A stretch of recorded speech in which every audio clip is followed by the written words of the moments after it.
The morning had started the way most of Diana Mercer's mornings started, with her phone lighting up before her alarm, emails stacking themselves into urgent piles while she was still horizontal, and her assistant Priya sending a message at 6:47 a.m. that read simply, "The Singapore call moved up. They want you in 30." Diana had answered 3 emails, approved 2 press releases, and declined a merger proposal all before her feet touched the floor. She was, by every measurable standard, a woman who had mastered the art of running things. 41 years old, CEO of Mercer Innovations, a company she had built from a 2-room office in downtown Chicago to a global enterprise employing 11,000 people across 19 countries. Forbes had featured her 3 times. Time magazine had called her the architect of the new economy. She had a corner office with floor-to-ceiling windows that looked out over the city like a throne overlooking a kingdom. And every morning when she arrived at that office, there was a quiet and undeniable sense that the world was organized around her presence. And yet, the only person in Diana's life who remained utterly unmoved by any of this, the only person who looked at her not with admiration or intimidation or calculation, but with a kind of careful, measured blankness, was her 7-year-old daughter, Lily. Lily had been quiet since she was 4. Not the quiet of a shy child who blooms under the right conditions, not the temporary quiet of a child who is simply cautious with new people. This was something else, something deeper and more structural, like a door that had been gently, firmly, and permanently closed from the inside. The pediatrician had ruled out developmental issues. The child psychologist Diana had hired, one of the best in the country, a woman who worked with children of trauma and complexity, had told Diana with a gentleness that was more painful than directness would have been, that Lily's withdrawal appeared to be situational. "She's responding to her environment," Dr. Anaya Bose had said during their 3rd session together. "She doesn't need more intervention, she needs more time, more presence, more ordinary." Diana had nodded, written the doctor a check, and gone back to Singapore for a week. She was aware, in the way that genuinely intelligent people are aware of their own failures, with clarity and without excuses, that she was the environment Lily was responding to. She knew this the way she knew quarterly projections and market shifts, as data, as fact, as something she absorbed fully and somehow still couldn't translate into action. It was Priya, finally, who had said something that cut through. Not in a confrontational way, Priya was far too professional for that, but during a calendar review on a Thursday morning, going through Diana's schedule for the coming weekend, she had paused and said, "You have nothing on Saturday. Nothing at all. That's actually the first Saturday in 8 months with nothing on it." Diana had looked at the blank square on the calendar the way she might look at an anomaly in a spreadsheet, suspicious, slightly disoriented, and then she had thought about Lily, who had eaten breakfast that morning in complete silence, who had packed her own school bag without being asked, because she had learned long ago that she almost didn't notice the noise at first because it blended into the general background sound of the park. Children shouting, a dog barking somewhere, the rhythmic creak of the swings. But then it separated itself from the ambient sound and became distinct. 3 boys, clearly the same age, probably around 6 or 7, running in 3 different directions from a man who was calling after them with the tone of someone who had long since abandoned the hope of being obeyed, but was committed to continuing anyway. "Mateo, do not climb that." "Okay, he's climbing it." "Oliver, that's someone's..." "Okay." "Bear, come back here, buddy. That's a..." The man stopped, rubbed his face with both hands, and then turned in a slow circle, locating all 3 of them, and then appeared to make a kind of peace with the chaos, the way experienced parents make peace with chaos. Not accepting it exactly, more like recognizing it as the permanent weather system of their lives. He was tall, maybe 6'2", with dark hair that was slightly too long and the specific kind of casual, comfortable look of a man who had given up worrying about his appearance, not out of carelessness, but out of something more like honest prioritization.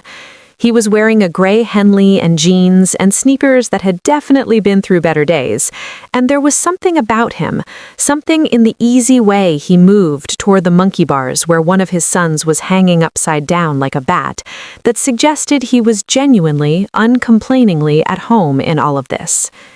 His name, Diana would learn later, was James Calloway.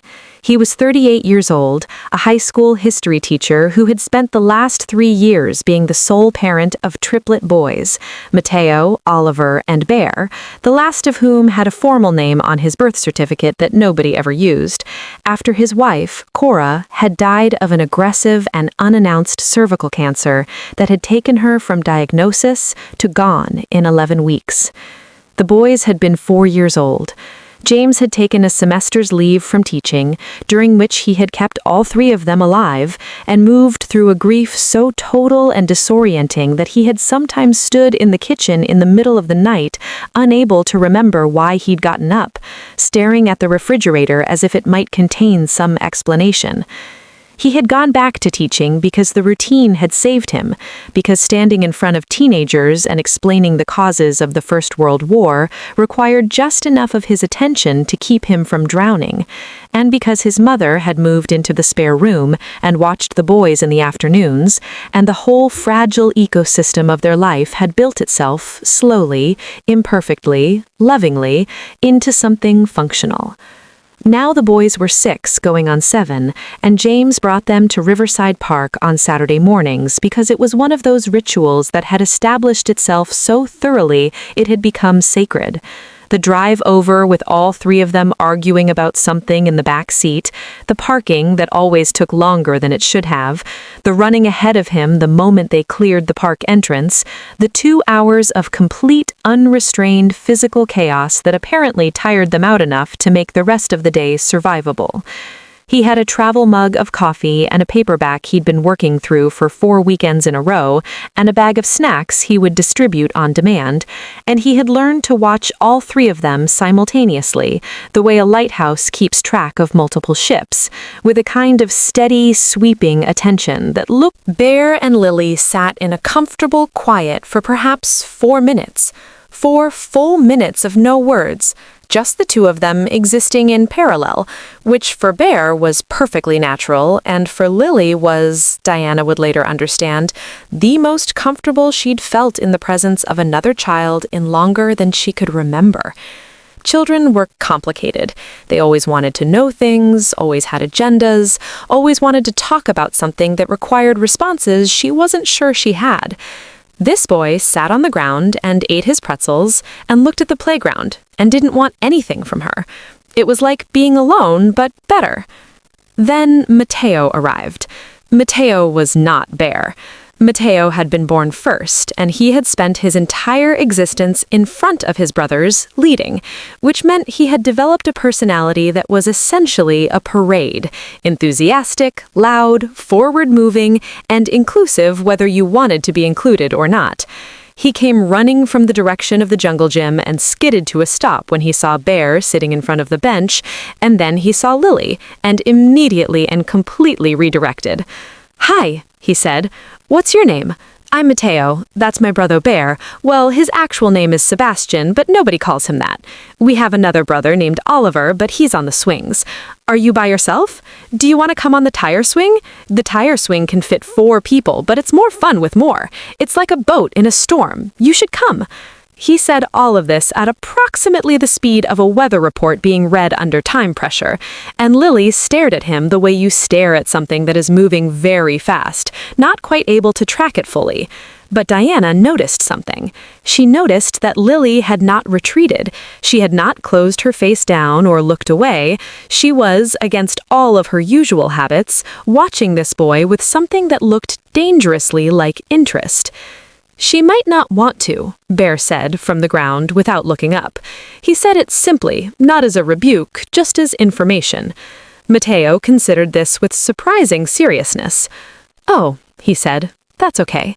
And then he sat down on the ground next to Bear, abandoning his pitch entirely, the way only a child can abandon a campaign without any lingering self-consciousness about it.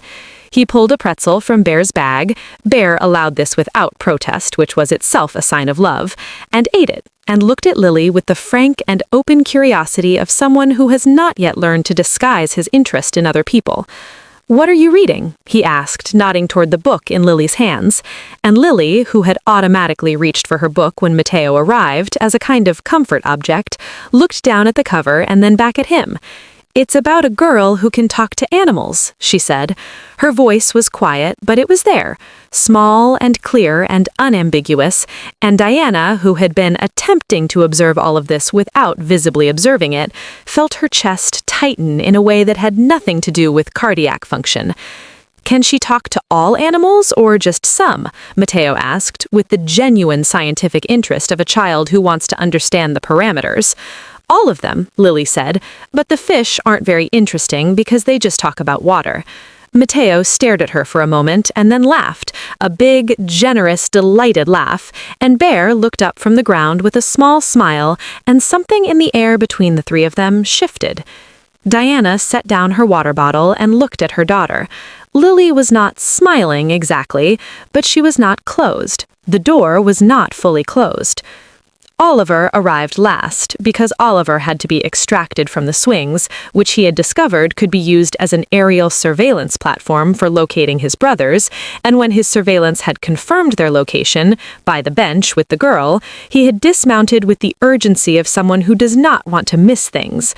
Oliver was neither Bear nor Mateo, but something in between. He had Mateo's energy, but Bear's attention to detail, and the combination produced a child who did things quickly but noticed everything.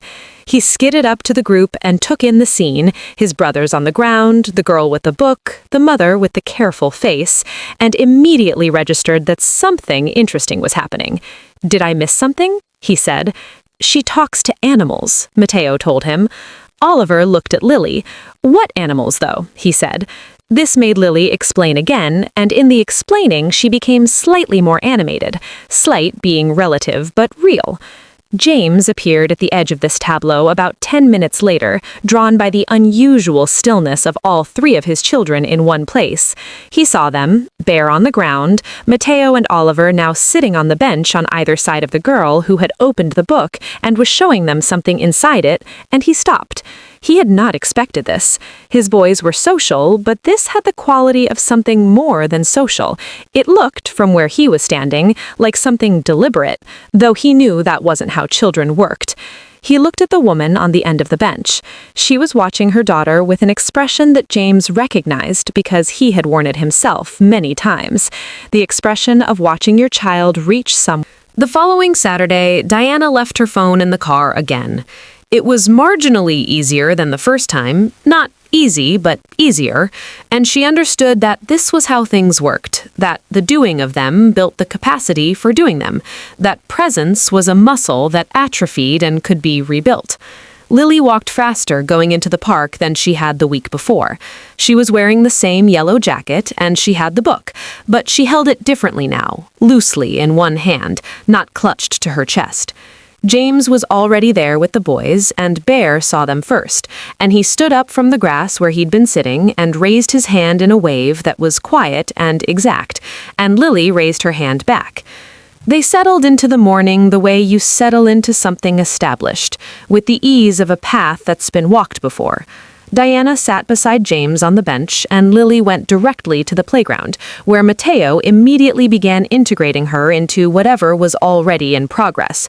Diana watched her daughter and thought about what she was watching, a child finding her way back toward other people, step by tentative step, helped by three small boys who had somehow instinctively understood what she needed and offered it without being asked and without requiring anything back. "She told me she was worried you wouldn't come back," James said. She assumed he meant Lily. "She said that to Bear," he added, "last week before you left. Bear told me later." Diana looked at her hands. "I almost didn't," she said. It was honest and uncomfortable to say. "There were 3 calls that came in Saturday morning. My assistant texted to say one of them couldn't be moved." She paused. "I didn't answer." James looked at her. "That's not a small thing," he said. No, she agreed. It's not. She had sat in the parking lot for 4 minutes that morning instead of 2. Over the weeks that followed, 5 Saturdays, then 6, then September turning into October, turning into a November that arrived suddenly, smelling of cold air and wood smoke, certain things became established. Diana started leaving the office at 5 on Fridays, which was not unprecedented but was a shift significant enough that Priya had made a note of it and, with characteristic professionalism, said nothing. She started driving Lily to school in the mornings, which she had delegated to Rosa for 2 years, and the car rides were mostly quiet, but not the old kind of quiet, not the closed-door quiet, but the kind of quiet where you are both looking at the same thing and don't need to describe it. She called Dr. Bose and started going back, this time without the feeling that the appointment was a task she was completing. She told the doctor about the park, about James and the boys. Dr. Bose listened and said, "Something broke something open." Diana thought this was right. James had a life that was expanding in its own way. He had started meeting Diana for coffee on Tuesday mornings at a cafe near the school, because the park Saturdays had led to an exchange of numbers that had led to a text conversation that had led to this, which was 2 people who were interested in each other finding excuses to extend the contact. He told her about the history unit, about his students, about the way the 10th graders were entirely unlike the 9th graders, and he could never fully explain why. She told him about the company, not the metrics and achievements, which was how she usually talked about it, but the parts she found genuinely interesting, the engineering problem. Christmas came, and Diana did something she had not done in 4 years. She took 2 weeks off. Not working from home off, not checking email before the household is awake off, actually off, in the way that required her to tell 3 senior vice presidents that the decisions would wait, and required her to leave her laptop at the office, and required her to be available primarily and first to the small person in her house who had been waiting for this, patiently and quietly, in the way that children wait for things, not with expressed urgency, but with a kind of continuous, patient, hopeful openness that could close very gradually if the thing they were waiting for never arrived. They did things that were ordinary. They made cookies with Rose's recipe and got flour everywhere. They watched movies under a blanket on the couch, Lily pressed against Diana's side, which was the thing Diana had wanted so long and simply had. She now simply had it, this warm, specific weight against her side, because it turned out the way to have it was only to make room. They called Diana's mother in Michigan and talked for an hour, the 3 of them on speakerphone, and Lily told her grandmother about Bear and Oliver and Mateo with an animation that made Diana's mother raise her eyebrows at Diana through the phone in a way that managed to convey both delight and the extremely restrained but definitely present "I told you so" of a grandmother who has been worried about her grandchild for some time. James and the boys came for Christmas Eve dinner, which Diana had cooked herself, which had gone better than expected, given that her cooking was not her primary skill set. Mateo had been extremely polite about the slightly overcooked potatoes.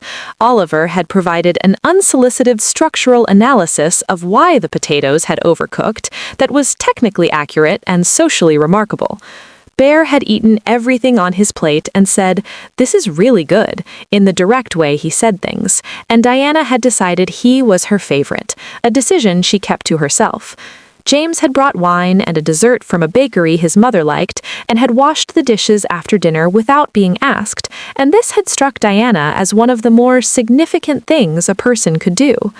The children had retreated to Lily's room after dinner, the 4 of them, and from the living room Diana and James could hear the occasional burst of sound, laughter, some kind of mild dispute, Bear's quiet voice redirecting something, and it was the best kind of background noise, the kind that tells you something is right.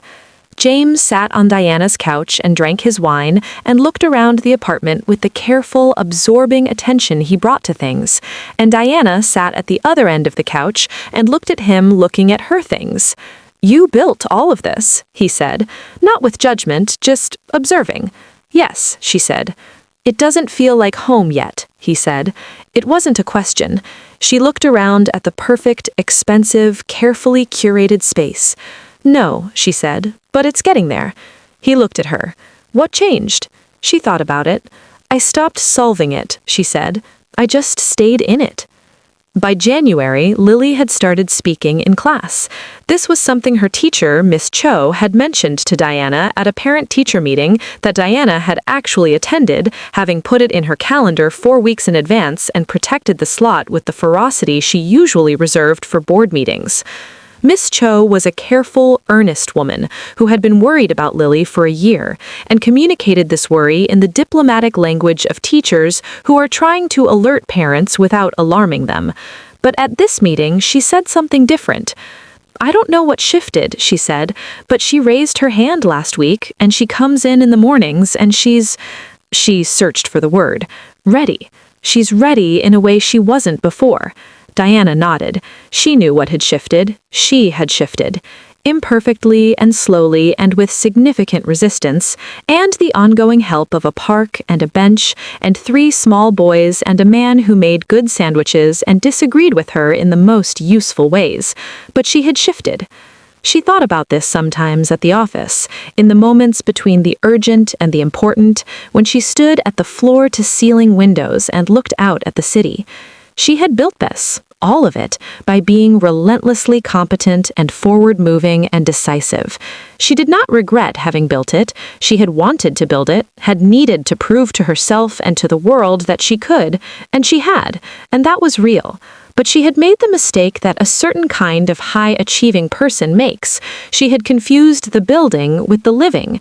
She had treated her life like she treated her company, as a structure to be maintained and optimized, and had not understood that some things, the things that mattered most, required not optimization but simple, undefended presence, required her to sit on a bench and leave her phone in the car and eat a cold turkey sandwich and watch her daughter climb something scary. Bear's birthday was in February, the Triplets' birthday officially, but it was Bear's birthday in the specific